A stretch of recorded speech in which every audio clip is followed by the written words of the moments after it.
জামাতের নির্বাচনী কর্মীরা বাড়ি বাড়ি গিয়ে এনআইডির কপি, বিকাশ নম্বর, মোবাইল নম্বর সংগ্রহ করছে।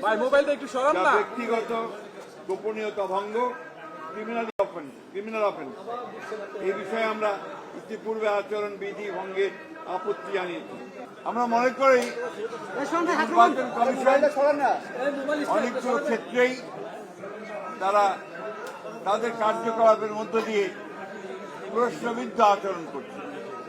যে বিষয়গুলো আমরা তুলে ধরেছি তার মধ্যে প্রধান যে বিষয়টি ছিল যে আপনারা জানেন যে পোস্টাল ব্যালটের যে বিষয়টি এটি কিন্তু এখনো পুরোপুরি সমাধান হয়নি। বিশেষ করে বিদেশের যারা নিবন্ধিত ভোটার তাদেরকে ব্যালট পেপার পৌঁছানোর ক্ষেত্রে এবং ব্যালট পেপারটা যেভাবে মুদ্রণ করা হয়েছে সেই ক্ষেত্রে আমাদের অভিযোগ আমরা সেটা তাদের কাছে দিয়েছি। আমরা মনে করি যে এই ব্যালট পেপারটি সঠিক নয়, এখানে পক্ষপাতিত্ব করা হয়েছে, কোনো একটি দলকে বিশেষভাবে সুবিধা দেওয়ার চেষ্টা করা হয়েছে। আমরা নির্বাচন কমিশনকে এটাকে পরিবর্তনের জন্য আহ্বান জানিয়ে এছাড়া আমরা দেশে পোস্টাল ব্যালটের ব্যাপারে অর্থাৎ যারা বিভিন্ন দায়িত্বে থাকবে নির্বাচনের দিন তারা যে পোস্টাল ব্যালটে ভোট দেবেন আমরা অনুরোধ করেছি এবং আমরা চেয়েছি যে তারা যেন সেটা আমাদের যেটা প্রতীক সেই প্রতীক বিতরণের পরেই যেন দেওয়া হয়, অর্থাৎ সঠিকভাবে একটা পোস্টাল ব্যালট আমরা যেভাবে ভোট দিই সেইভাবে যেন সেই পোস্টাল ব্যালটও ব্যবস্থা করা হয়। এরপরে আমরা আপনার আরো কতগুলো বিষয় ছিল আমাদের, সেগুলো আমরা তুলে ধরেছি।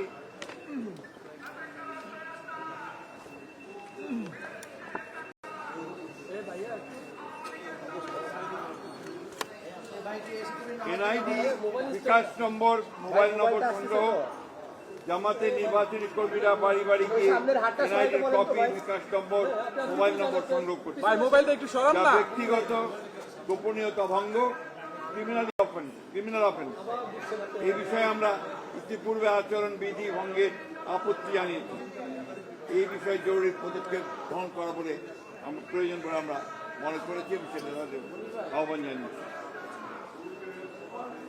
লেভেল প্লেইং ফিল্ডে বাংলাদেশ জাতীয় দল বিএনপি আসন্ন জাতীয় সংসদ নির্বাচনে সুষ্ঠু, অবাধ, অংশগ্রহণমূলক গণতন্ত্র করার জন্য লেভেল প্লেইং ফিল্ডে বিশ্বাসী। এই জন্য আমাদের দলের চেয়ারম্যান ব্যক্তিগত সফর বাতিল করেছেন, অথচ বিভিন্ন রাজনৈতিক দলের দলীয় প্রধান সহ অন্যান্য গুরুত্বপূর্ণ ব্যক্তিরা প্রতিনিয়ত আচরণবিধি ভঙ্গ করে দলীয় প্রচারণা চালাচ্ছে। এ বিষয়ে আমরা জরুরি ব্যবস্থা গ্রহণ করার জন্য অনুরোধ জানাই। ভাই আপনার মোবাইলটা সবার সামনে। আরেকটি বিষয় যেটা আমরা অত্যন্ত গুরুত্বপূর্ণ মনে করেছি, ঢাকা মহানগরী এলাকার বিভিন্ন নির্বাচনী এলাকায় একটি রাজনৈতিক দল তাদের মনোনীত সমর্থিত প্রার্থীদের নির্বাচনে বিজয়ী করার অনৈতিক কূটকৌশল অবলম্বন করে ব্যাপক হারে দেশের ভিন্ন ভিন্ন এলাকা হতে ভোটার এলাকা পরিবর্তন পূর্বক ঢাকা মহানগর এলাকার ভোটার হিসাবে অন্তর্ভুক্ত হয়েছে। মোট কত সংখ্যক ভোটার কোন কোন এলাকা থেকে ঢাকা মহানগরীর কোন কোন এলাকায় সংসদীয় নির্বাচনী এলাকায় কোন কোন তারিখে এবং কি কারণে স্থানান্তর করা হয়েছে ঘোষিত কারণসমূহ বিস্তারিত বিবরণ জরুরি ভিত্তিতে আমাদেরকে সরবরাহ করার জন্য আমরা অনুরোধ করি।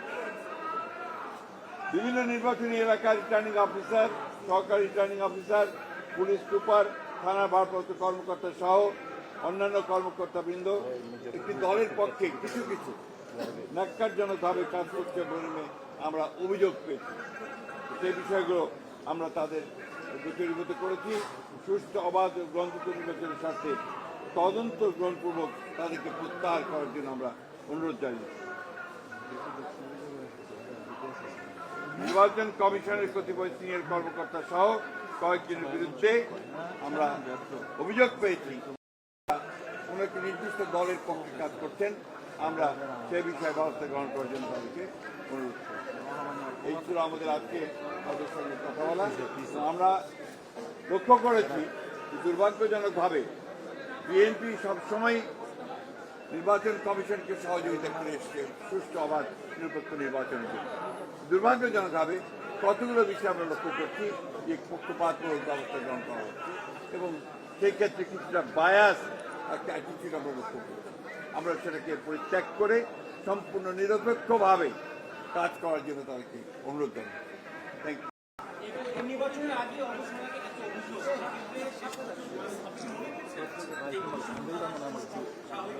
আমরা সবসময় মনে করেছি যে এই কমিশন দ্বারা সুষ্ঠু নির্বাচন সম্ভব যদি ছোট ছোট সমস্যাগুলোকে সমাধান করা যায় এবং আমরা যে বিষয়গুলো তাদের সামনে এনেছি তারা সেগুলো সমাধান করতে পারে। আমরা মনে করছি চেষ্টা তাদের আছে, ছোটখাটো কিছু ত্রুটি আছে সেগুলো তারা ঠিক করে নিতে পারবেন বলে আমরা বিশ্বাস করি।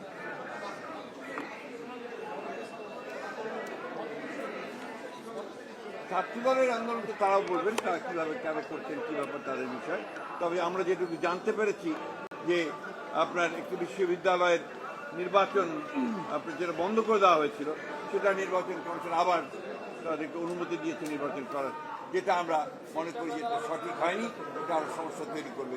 সুতরাং সেই ক্ষেত্রে নির্বাচন কমিশনের উচিত হবে এই বিষয়টা নিয়ে তাদের পুনরায় সেই সিদ্ধান্ত গ্রহণ করা, তা না হলে এটা প্রশ্নবিদ্ধ হবে। Thank you.